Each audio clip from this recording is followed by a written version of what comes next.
The Battle of Brushy Creek, Texas Rangers vs. Comanche, 1839. Welcome to Native Legends and History Stories, where we uncover the untold tales of America's frontier past. Join our growing community of history enthusiasts. Subscribe now to never miss an episode of these incredible true stories that shaped our nation. The year was 1839. The sun was setting over Bastrop, Texas, casting long shadows across a landscape where death could strike at any moment. In this small village east of Austin, life appeared deceptively peaceful. Smoke rose from chimneys as families prepared their evening meals, unaware that they lived on borrowed time. This was the Texas Republic, newly independent from Mexico after the Revolution of 1836, but far from secure in its position on the bleeding edge of Western civilization.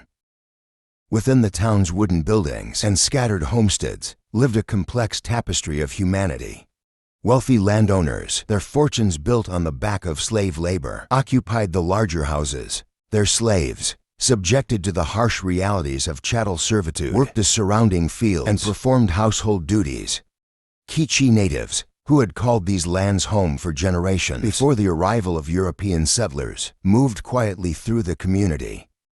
Tejano citizens, descendants of the original Spanish colonists, maintained their cultural traditions while adapting to life under the new republic. The warning system that would save their lives was simple yet crucial: a brass horn's lonely cry followed by 2 gunshots.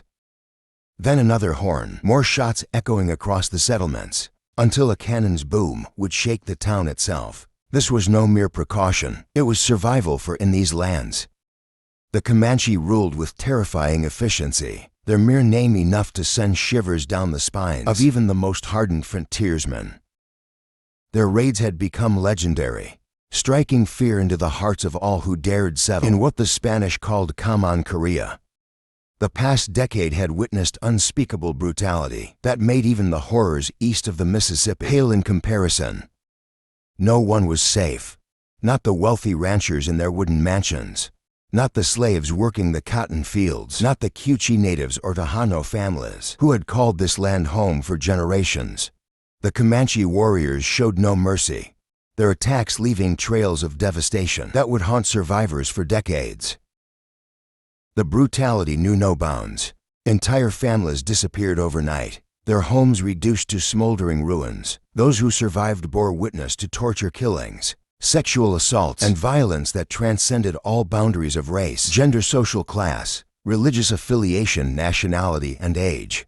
The Apache Tonkawa and Karankawa tribes had fallen victim to Comanche raids, as had Spanish and Mexican settlements that had stood for over a century. Colonel Edward Burleson, veteran of the Texas Revolution and current Army Chief of Staff, had seen enough of the aftermath. The scattered remains of homesteads, the stories of torture, the families torn apart, all had led him to implement the warning system that would give Bastrop citizens their only chance at survival. Each homestead knew the protocol. Upon spotting raiders, sound the brass horn long and clear. Fire 2 shots in rapid succession.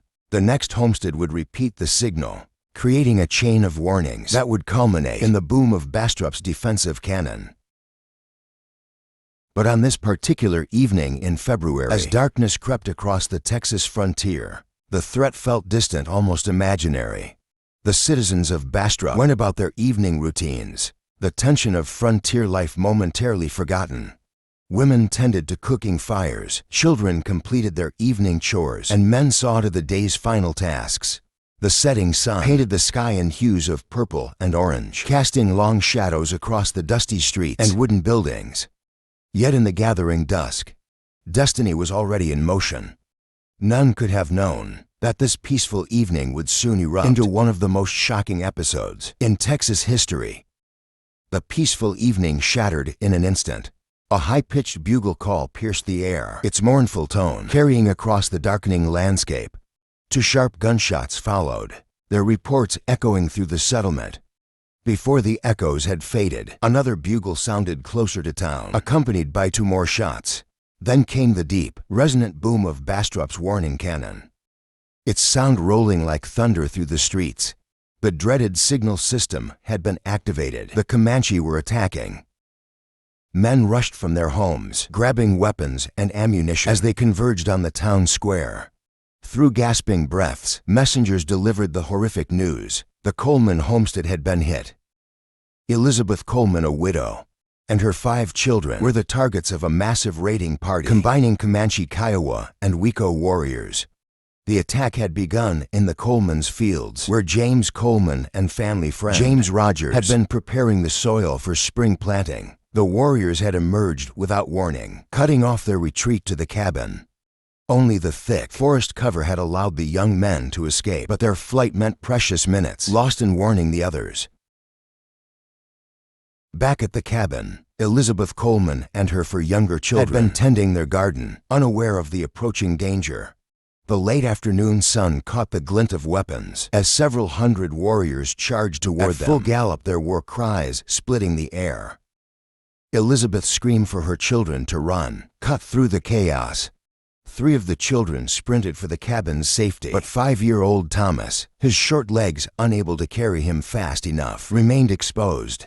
What followed was a mother's nightmare realized.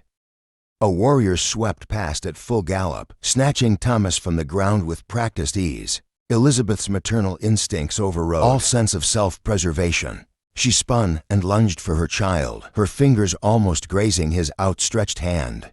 The arrow that struck her throat had been loosed with deadly accuracy, but her determination allowed her to stagger back to the cabin. Inside, 12-year-old Albert Coleman was already moving with the decisiveness of a seasoned warrior. As his mother collapsed, blood seeping from her wound, he helped her bar the heavy wooden door against the thundering blows of the warriors outside. His young mind processed the situation with remarkable clarity. 3 guns in the cabin, limited ammunition, and the lives of his younger siblings in his hands. The first warrior to breach the door met instant death from Albert's precise shot. A second warrior fell back wounded, creating momentary confusion among the attackers. In that brief respite, Albert demonstrated both tactical thinking and brotherly love. He pried up the loose floorboards, creating a makeshift shelter. "Get under here," he commanded his terrified siblings. "Don't make a sound. Don't come out until you hear English voices. Promise me." The battle resumed with increased fury. Albert moved between firing positions, reloading and firing with such speed and accuracy that the warriors believed they faced multiple defenders.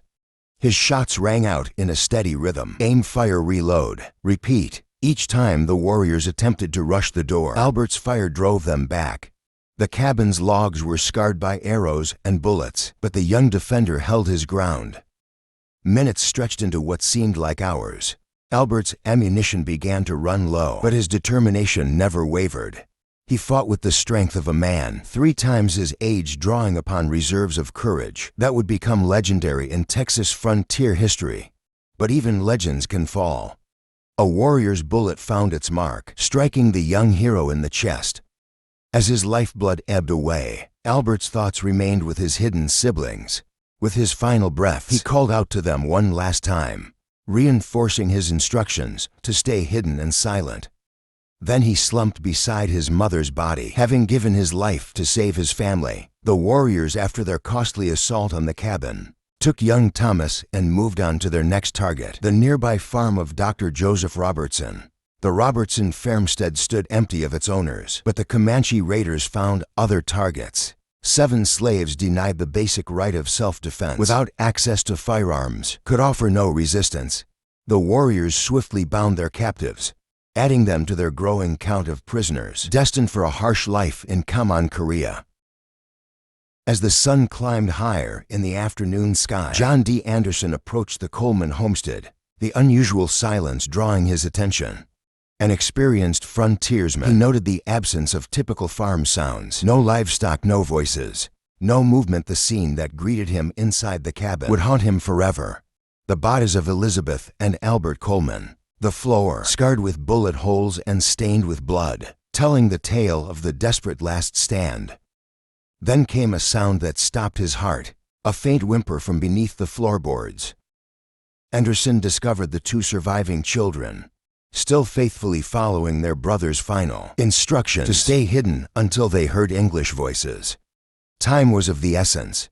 Anderson knew the raiders could return at any moment. He quickly lifted the terrified children onto his horse, positioning them securely before him. Then began a desperate 12-mile ride to Wells Fort, every hoofbeat carrying them closer to safety, as Anderson constantly scanned the horizon for signs of pursuit. At Wells Fort, the children's story sparked immediate action. Runners dispersed to neighboring settlements, their warnings creating a ripple effect across the frontier. In Bastrop, the men who answered the call found themselves under the command of Jacob Burleson, brother to the renowned Colonel Edward Burleson. A complicated mixture of Texas Rangers and civilian volunteers, they formed a hunting party driven by equal parts vengeance and duty. The search stretched through the night, the trackers following signs that would be invisible to untrained eyes, broken twigs, disturbed grass, hidden hoofprints. As morning light spilled across the landscape, their persistence paid off. Near Post Oak Island, for miles north of Brushy Creek, they finally spotted the massive war party. This moment of discovery, however, was just the beginning of their challenge. What followed was a masterclass in the stark differences between Eastern and Comanche warfare. The Texians, many trained in traditional military tactics, witnessed what appeared to be a full retreat, as the Comanche warriors fled toward a densely wooded thicket. Operating on their Eastern woodland training, the Texians pursued in a tactical zigzag pattern, attempting to cut off escape routes. When they closed to rifle range, they made what would prove to be a critical error. They dismounted to form a traditional battle line. The Comanche response demonstrated their superior grasp of plains warfare. The seeming retreat transformed instantly into a devastating counterattack. Warriors wheeled their horses with incredible skill, turning the tables on their now vulnerable opponents. The Texian line disintegrated as men scrambled for their horses, suddenly understanding the fatal flaw in their strategy. In the chaos, young Ranger W.S. Wallace found himself in a nightmare scenario. His panicked horse bolted toward the Comanche lines, leaving him stranded and exposed on the open plain. Death seemed certain as he sprinted toward his comrades, the thunder of pursuing hoofs growing louder behind him. But then came an act of extraordinary courage. Captain Jack Haney, seeing Wallace's desperate plight, wheeled his horse around and charged back into danger. Time seemed to slow as Haney approached Wallace at full gallop. With practiced precision, he reached down and swept his fellow ranger onto his horse, the two men's lives hanging in the balance of that single, fluid motion. Arrows filled the air around them, their deadly whisper a reminder of how close death had come. Haney's horse, carrying its double burden, raced back to safety as the Comanche warriors pulled up, perhaps offering a moment of respect for such a display of bravery. In the chaos of retreat, another scene of sacrifice unfolded. Captain Jacob Burleson, Franklin H. Smith, and young Winslow Turner had nearly reached their mounts when disaster struck. Turner's horse, still firmly picketed to the ground, strained against its tether. The boy's trembling fingers fumbled with the knot as the thunder of Comanche hoofs grew closer. Without hesitation, Captain Burleson turned back. "Ride, Highsmith," he shouted, already dismounting. His boots hit the ground as he sprinted toward Turner. With practiced hands, he freed the horse while pushing the teenager toward the saddle. Turner scrambled up and spurred his mount to safety. But in those precious seconds of rescue, Burleson had sealed his own fate. Just as his fingers grasped his horse's reins, a shot rang out. The bullet struck him in the back of his head, and Captain Jacob Burleson, veteran of countless frontier battles, fell face first into the Texas soil. The Rangers retreated 3 miles toward Wells Fort, the sound of Comanche victory cries echoing in their ears as their horses heaved for breath. The men's minds tortured them with knowledge of what was happening to their commander's body. They had all seen it before. The ritualistic mutilation the Comanche believed would weaken their enemies' spirits in the afterlife. Stories of such discoveries had haunted frontier settlements for years, whispered around fires, as warnings of the price of failure. Anger and shame warred in their hearts. Some wanted to return immediately. Others counseled caution. The debate grew heated, fingers pointing, voices rising, with accusations of cowardice mixing with calls for vengeance. Then hoofbeats approached. Not the dreaded sound of Comanche raiders, but reinforcements. 30 Rangers and volunteers galloped into view, led by Colonel Edward Burleson. The colonel's face hardened as he learned of his brother's fate. Grief transformed instantly to iron determination as he took command of the combined force, 84 men now united in purpose. They rode back toward Brushy Creek, past the thicket where the ambush had sprung. They found Jacob Burleson's body, confirming their worst fears of its treatment. Each man who saw it felt their resolve strengthen. Beyond the thicket, the landscape opened to reveal a formidable sight. The Comanche and their allies had claimed the high ground, arranging themselves in a massive horseshoe formation atop a plateau overlooking Brushy Creek. It was a classic defensive position, allowing them to observe any approach while maintaining the advantage of elevation. Colonel Burleson studied the terrain through narrowed eyes. Years of frontier warfare had taught him to read landscapes like military maps. He divided his force with tactical precision. Captain Billingsley would lead half the men in a frontal assault from below, while Captain Rogers' contingent would use a hidden ravine to strike from behind. It was a sound strategy on paper, but the reality proved more challenging. Both groups found themselves trapped 50 yards from the Comanche position, pinned down in a deadly stalemate. The open ground between them might as well have been miles wide. Any man who crossed it would face certain death. The battle settled into a tense exchange of fire, each side probing for weaknesses. From the Comanche position, one warrior demonstrated exceptional skill. His single-shot rifle cracked with deadly precision, each round finding its mark. Texians fell to his accuracy, and several others nursed wounds from his deadly aim. The sniper seemed to possess an almost supernatural ability to anticipate movement, his bullets arriving. The instant a Texian exposed themselves to fire, young Winslow Turner, the dead of his life, weighing heavily after Burleson's sacrifice, watched the pattern of gunfire intently. The warrior's skill demanded respect, but it also created a pattern. Turner's eyes traced the path of smoke rising from the hidden position after each shot. Slowly, methodically, he began to understand the rhythm of the sniper's deadly work. The next shot would reveal the exact location. If Turner could maintain his patience just a moment longer. Turner moved with calculated precision. He scaled a nearby tree, the rough bark biting into his palms. As he found a stable position among the branches, the elevation gave him a clear view of the telltale wisp of smoke rising after each of the Comanche sniper's shots. Turner steadied his rifle, controlling his breathing as he had been taught. When the next shot rang out, he was ready.